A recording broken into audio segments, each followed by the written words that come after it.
이사야 14장 1에서 27절 말씀입니다. 14장. 여호와께서 야곱을 긍휼히 여기시며 이스라엘을 다시 택하여 그들의 땅에 두시리니 나그네 된 자가 야곱 족속과 연합하여 그들에게 예속될 것이며 민족들이 그들을 데리고 그들의 본토에 돌아오리니 이스라엘 족속이 여호와의 땅에서 그들을 얻어 노비로 삼겠고 전에 자기를 사로잡던 자들을 사로잡고 자기를 압제하던 자들을 주관하리라. 사랑하는 형제 여러분, 2월 28일 화요일 저녁 묵상에 오신 것을 환영합니다. 13장부터 열방을 향한 예언이 시작이 되었는데요. 13장이 바벨론에 대한 심판 예언이므로 바벨론에 사로잡혀가는 유다가 해방될 일이 직결되어 있죠. 그래서 본장에서는 선민 이스라엘의 회복에 대한 예언을 삽입을 먼저 합니다. 그리고 바벨론 심판 예언을 마무리하게 됩니다. 13장에서 바벨론의 멸망은 은금을 돌아보지도 않고 기뻐하지 아니하는 메대 사람들이 그 보복심으로 그들을 하나님께서 충동하여서 바벨론을 치게 하신다라고 하셨죠. 그래서 결코 이제 긍휼 없는 그런 잔인한 보복이 있게 될 것이라는 것을 말했습니다. 그래서 바벨론은 완전히 소돔과 고모라처럼 멸망해서 거주할 자조차 없게 될 것이다. 이렇게 멸망을 하므로 바벨론에 잡혀갔던 모든 포로들은 해방의 기회를 얻게 되는 것인데요. 메데 바사곤의 승리 이후에 바사 제국을 일으킨 고레스 2세가 칙령을 발표하여서 유대인들을 돌아가게 이제 하게 됩니다. 그렇게 될 것을 이사야가 이렇게 예언한 것입니다. 1절. 여호와께서 야곱을 긍휼히 여기시며 이스라엘을 다시 택하여 그들의 땅에 두시리니 나그네 된 자가 야곱 족속과 연합하여 그들에게 예속될 것이며. 바벨론 심판은 바벨론 자신의 교만과 죄악 때문이지만 다른 한편으로는 선민 이스라엘을 위한 하나님의 구원 역사이기도 합니다. 세계 역사를 공의와 진리에 따라 운행하시는 하나님께서는 악인에 대한 심판이 곧 믿는 자에 대한 구원이 되게 하시는 것이죠. 이스라엘을 다시 택하여라고 다시라고 말씀하시죠. 이것은 그럼에도 불구하고 택하여 구원하신다 이런 의미입니다. 이스라엘이 범죄가 있음에도 불구하고 언약에 신실하신 하나님이시므로 언약을 이루시기 위해서는 이스라엘을 멸절되게는 결코 안 하시는 거거든요. 그래서 언약 백성에게 다시 기회를 주시는 것입니다. 나그네 된 자가 야곱 족속과 연합하여 그들에게 예속될 것이며 라고 말하는 것은 이 구절의 1차적인 의미는 포로 귀환 때에 이방인 개종자들이 이스라엘 백성에 편입되어서 함께 이스라엘 땅으로 같이 돌아오게 될 것을 가리키고요. 궁극적으로는 영적인 이스라엘인 그리스도의 교회 공동체가 인종적, 민족적 차별이 없이 구원의 반열에 편입될 것을 말하는 것입니다. 그들을 데리고 2절 민족들이 그들을 데리고 그들의 본토에 돌아오리니 이스라엘 족속이 여호와의 땅에서 그들을 얻어 노비로 삼겠고 전에 자기를 사로잡던 자들을 사로잡고 자기를 압제하던 자들을 주관하리라. 여기서 본토에 돌아오리니는 1차적으로 고토 팔레스틴에 함께 돌아올 것을 말하는 것이죠. 궁극적으로는 새하늘과 새 땅을 얻을 것을 의미합니다. 그리고 여호와의 땅에서 그들을 얻어 노비로 삼겠다. 노비로 삼는다는 이 부분은 문자적으로 해석해서는 안 됩니다. 왜냐하면 포로 귀환 이후에 선민 이스라엘은 단 한 번도 군사적으로 다른 민족을 정복하여서 노비로 삼은 일이 없습니다. 헬라 제국의 억압에 대항해서 독립을 한 적은 있지만 정복전쟁을 한 적은 없습니다. 그래서 이건 문자적으로 성취되는 게 아니라 이 구절의 의미는요. 복음이 온 세계에 전파되는 것을 의미하죠. 성령의 능력을 입은 사도들과 예루살렘 교회가 폭발적인 부흥으로서 온 세계에 복음을 확산시켰을 때 마귀에게서 이방인들을 빼앗아서 구원한 것을 마치 전쟁에서 적군을 사로잡아 노예로 삼는 것처럼 표현을 한 것입니다. 고대적 관점에서 승리를 표현한 것이죠. 이렇게 승리하는 것이 이스라엘의 공로가 아님에도 불구하고 이스라엘은 그저 해방된 것일 뿐임에도 불구하고 긍휼을 얻어서 해방이 된 것일 뿐임에도 불구하고 하나님께서는 승리자의 자리에 이스라엘을 세우시면서 바벨론에 대하여 다음과 같이 만가를 부르게 하십니다. 3절.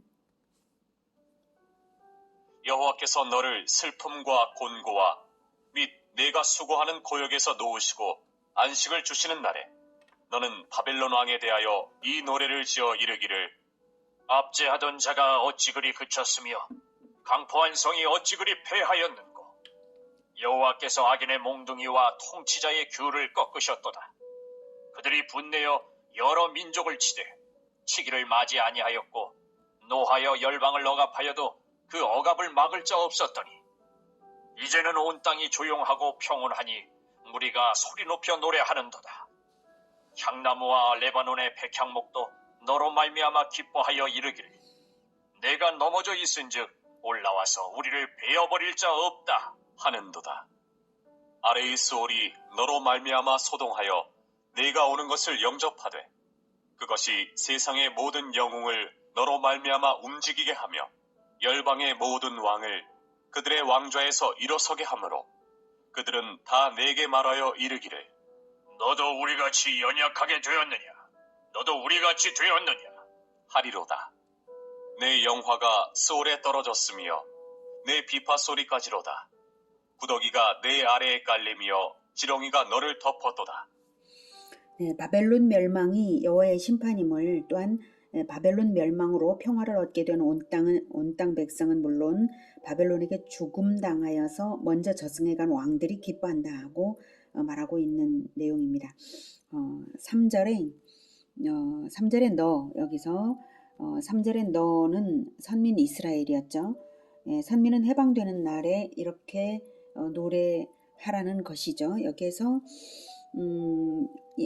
이제 압제하던 자나 또 강포한 성 그리고 통치자의 악인의 몽둥이 통치자의 규 모두 다 바벨론을 말하고요.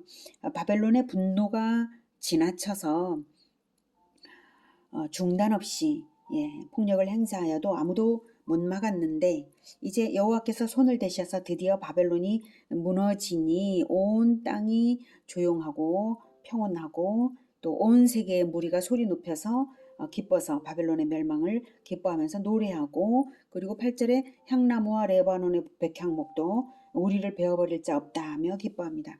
자연계까지도 바벨론의 멸망을 기뻐할 정도라는 뜻이고요. 또한 바벨론이 건축 사업을 좋아하여서 레바논의 삼림을 마구 훼손한 것을 염두에 둔 표현입니다. 9절은 스올이 너로 말미암아 소동하여 네가 오는 것을 영접하되 그것이 세상의 모든 영웅을 너로 말미암아 움직이게 하며 열방의 모든 왕을 그들의 왕좌에서 일어서게 한다고 표현하고 있죠. 여기서 스올은 죽은 자들이 거하는 지하 세계를 나타내는 말입니다. 바벨론 왕이 죽어서 스올에 내려가니까 그에게 먼저 바벨론 왕에게 죽임을 당하여서 먼저 가 있던 그 패배한 왕들이 놀라워하면서 조소한다는 것이죠. 너도 우리같이 연약하게 되었느냐? 너도 우리같이 되었느냐? 이렇게 하는 것입니다. 즉 바벨론의 왕들이 마치 결코 멸망이 없을 듯이 결코 죽지도 않을 듯이 신의 자리까지 오를 듯 자만했던 것을 떠올리면서 그리고 또 열방의 왕들이 정말로 비참하게 죽음을 당했던 것을 또 떠올리면서 그렇게 바벨론 왕이 죽은 것을 보며 조롱하는 것입니다. 아무리 막강한 권력을 가진 자라도 죽을 수밖에 없는 피조물에 지나지 않음을 다시 실감나게 하고요. 그러므로 어떤 성공자라 할지라도 하나님 앞에서는 물론 사람 앞에서도 겸손해야 할 이유를 알게 합니다. 11절 내 영화가 스올에 떨어졌으며 내 비파 소리까지로다. 구더기가 내 아래에 깔리며 지렁이가 너를 덮었도다. 바벨론 왕이 생전에 누리던 부귀 영화와는 너무나 대조되는 영원한 형벌의 비참함을 말하는 것입니다. 하나님의 심판은 생전의 지위가 고려되는 것이 아니라 오히려 누린 것이 클수록 심판의 강도는 비례하는 것입니다. 나사로에게 적선하지 않던 부자에게 아브라함이 말한 것을 우리가 새겨 들어야 합니다. 누가복음 16장 24, 25절에는 그 부자가 죽어서 이렇게 말하죠. 아버지 아브라함이여 나를 긍휼히 여기사 나사로를 보내어 그 손가락 끝에 물을 찍어 내 혀를 서늘하게 하소서. 내가 이 불꽃 가운데서 괴로워하나이다. 아브라함이 이르되 예 너는 살았을 때의 좋은 것을 받았고 나사로는 고난을 받았으니 이것을 기억하라. 이제 그는 여기서 위로를 받고 너는 괴로움을 받느니라. 네, 이랬었죠. 바벨론은 부귀 영화 가운데서 긍휼 없는 부귀 영화 가운데서 죽어서 긍휼 없는 심판을 이제 당해서 죽은 것입니다. 자, 이제 12절부터는 바벨론 왕의 교만이 신성 모독적이었던 것을 말합니다. 12절. 너 아침의 아들 계명성이여 어찌 그리 하늘에서 떨어졌으며 너 열국을 엎은 자여 어찌 그리 땅에 찍혔는고 네가 네 마음에 이르기를 내가 하늘에 올라 하나님의 뭇별 위에 내 자리를 높이리라. 내가 북극 지폐의 산 위에 앉으리라. 가장 높은 구름에 올라가 지극히 높은 이와 같아지리라 하는도다. 네, 계명성은 샛별 즉 금성의 별칭인데요. 아침의 아들로 부른 것은 해가 뜨기 전에 새벽 동쪽 하늘에 나타났다가 사라지기 때문입니다. 고대에는 왕들을 흔히 별에 비유했고요. 예수님의 탄생 때도 동방 박사들이 유대인의 왕으로 나신 이가 어디 있느냐 하면서 찾아왔잖아요. 그래서 별들에 비유했고요. 아침의 아들 계명성은 자신을 신격화하면서 교만에 빠져있던 바벨론 왕을 가리킵니다. 유대 전통에 따르면 계명성은 천사장으로서 하나님께 교만하여 반역하다가 하늘에서 쫓겨난 사탄이라고 합니다. 유대 전통대로 이사야는 계명성이라는 단어로서 바벨론 왕을 비유한 말이면서 또한 동시에 마귀를 비유한 중의적인 비유를 한 것입니다. 예, 하늘에서 떨어졌으며 라는 표현과 내가 하늘에 올라 하나님의 뭇별 위에 내 자리를 높이리라 라는 말, 그리고 지극히 높은 이와 같아지리라 이랬던 교만심이 바로 마귀와 동일한 것에서 알 수 있습니다.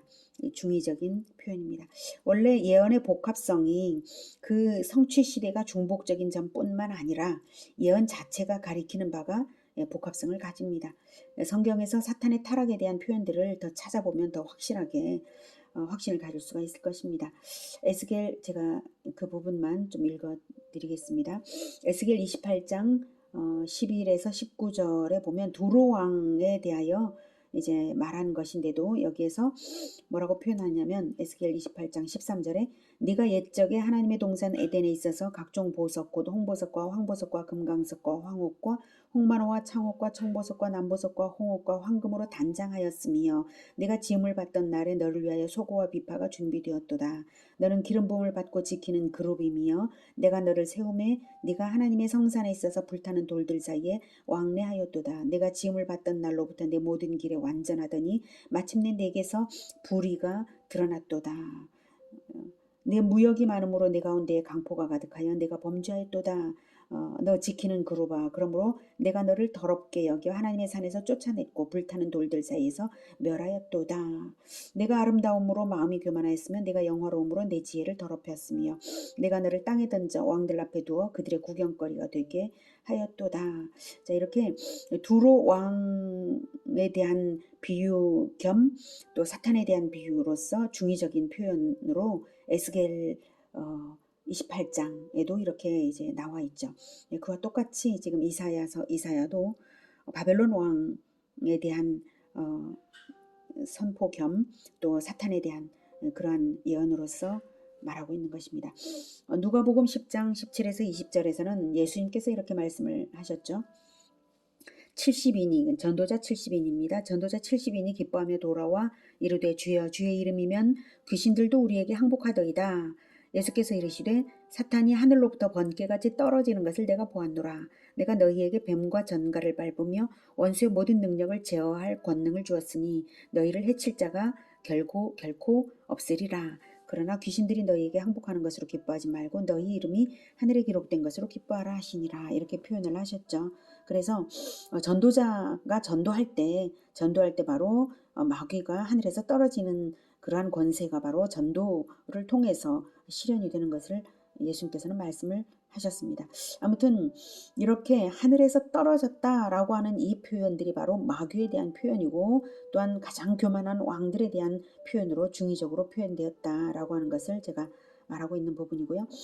유다서 1장 6절에는 또 자기 지위를 지키지 아니하고 자기 처소를 떠난 천사들을 큰 날의 심판까지 영원한 결박으로 흑암에 가두셨으며 이렇게 표현했습니다. 그래서 하늘에서 자기 처소를 떠난 천사들, 자기 처소 하늘에서 떨어진 자들 이런 점에서 다 동일한 표현을 쓰고 있어요. 요한계시록 12장 7에서 9절에서도 이렇게 말하고 있습니다. 하늘에 전쟁이 있으니 미가엘과 그의 사자들이 용과 더불어 싸울세 용과 그의 사자들도 싸우나 여기서 용은 마귀를 말합니다. 이기지 못하여 사탄이 하늘 미가엘과 그의 사자들을 이기지 못하여서 다시 하늘에서 그들이 있을 곳을 얻지 못한지라 큰 용이 내쫓기니 옛뱀 곧 마귀라고도 하고 사탄이라고도 하며 온 천하를 꿰는 자라 그가 땅으로 내쫓기니 그의 사자들도 그와 함께 내쫓기니라 이렇게 표현하고 있습니다. 그래서 마귀는 하늘에서 떨어졌음을 표현하는 것이고 여기에서도 이제 그렇게 표현을 하늘 높이 오르려고 했다가 떨어지는 것을 표현한 것입니다. 그래서 이런 표현들을 참고하면 이사야가 표현한 것이 바로 바벨론 왕이면서 또한 마귀에 대한 중의적 비유인 것을 알 수가 있습니다. 이렇게 하나님 앞에서 교만죄는 치명적입니다. 교만죄는 회개가 불가능한 죄입니다. 마귀가 회개가 불가능한 자죠. 일반적인 인간들의 죄성과 마귀의 죄성이 근본적으로 다른 점은 바로 회개가 되는가 안 되는가 하는 점일 것입니다. 인간도 죄를 짓지만 회개할 수 있잖아요. 마귀는 결코 자기 죄를 회개하지 못합니다. 그러므로 인간 중에도 결코 자기 죄를 회개하지 못하는 자들은 즉 교만죄가 그렇죠. 회개하지 못하는 죄입니다. 회개하지 못하는 자들은 마귀의 화인을 맞은 자라고 할 수 있겠습니다. 바벨론 왕이 그런 것이죠. 자, 이제 15절부터는 그의 교만에 대한 징벌이 얼마나 수치스러운 것인지를 말합니다. 15절. 그러나 이제 내가 스올 곧 구덩이 맨 밑에 떨어짐을 당하리로다. 너를 보는 이가 주목하여 너를 자세히 살펴보며 말하기를 이 사람이 땅을 진동시키며 열국을 놀라게 하며 세계를 황무하게 하며 성읍을 파괴하며 그에게 사로잡힌 자들을 집으로 놓아 보내지 아니하던 자가 아니냐 하리로다. 열방의 모든 왕들은 모두 각각 자기 집에서 영광 중의 작업만은 오직 너는 자기 무덤에서 내쫓겼으니 가증한 나무까지 같고 칼에 찔려 돌구덩이에 떨어진 주검들에 둘러싸였으니 밟힌 시체와 같도다. 내가 내 땅을 망하게 하였고 내 백성을 죽였으므로 그들과 함께 안장되지 못하나니 악을 행하는 자들의 후손은 영원히 이름이 불려지지 아니하리로다 할지니라. 네, 스올 곧 구덩이 맨 밑에 떨어짐을 당하는 것은 가장 높은 구름에 올라서 가장 높은 구름에 올라서 지극히 높은 자와 겨루리어 했던 교만 때문에 가장 낮은 곳에 끌어내리시는 것입니다. 그래서 합당한 징벌이죠. 16절에 너를 보는 이가 주목하여 라는 것은 9절에서 먼저 죽은 열방의 왕들이 주목하여 조롱한다 라고 하는 바로 그들입니다. 그들이 주목하여 조롱하는 것입니다. 18절에 열방의 모든 왕들은 모두 각각 자기 집에서 영광 중에 작은 많은, 이 말은 열방의 왕들은 미리 준비한 호화로운 묘지에 묻히지만 바벨론 왕들은 전쟁터에 버려진 시체처럼 비참한 상태에 이르게 될 것을 예언했습니다. 이러한 예언은 바벨론의 마지막 왕 벨사살이 메대 사람 다리오에게 죽임당하는 것으로서 성취가 되었습니다. 20절 내가 내 땅을 망하게 하였고 내 백성을 죽였으므로 이것은 이제 바벨론 왕이 직접 자기 백성을 죽였다기보다는 왕 때문에 함께 심판당하니 왕이 망하게 했고 왕이 죽인 거나 다름없죠. 그런 표현입니다. 그들과 함께 그래서 그들과 함께 안장되지 못하나니 악을 행하는 자들의 후손은 영원히 이름이 불려지지 아니하리로다 할지니라. 심판이 바벨론 왕 개인에게만 아니라 그가 다스리는 바벨론 나라와 백성들과 자손들에게까지 철저하게 임하리라는 내용입니다. 자손들은 결코 그 존재감이 다시는 살아나지 못할 것입니다.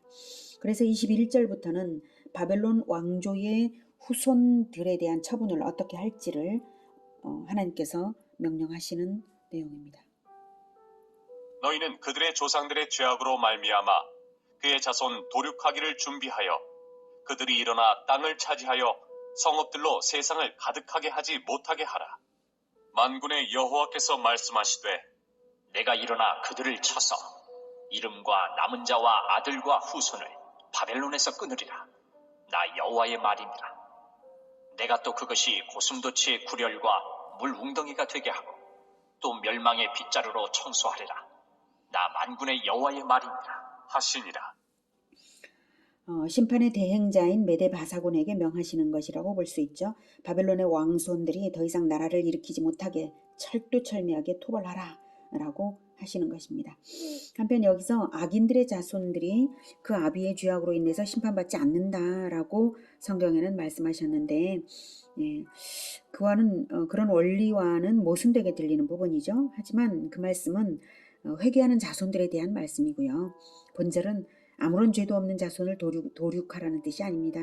열조의 교만을 그대로 물려받을 뿐만 아니라 멸망을 보복할, 자기들의 그 보복할 가능성까지 내포한 그러한 자손들이므로 도륙하라. 그래서 다시는 일어서지 못하게 완전히 끊어놓으라 이렇게 한 것입니다.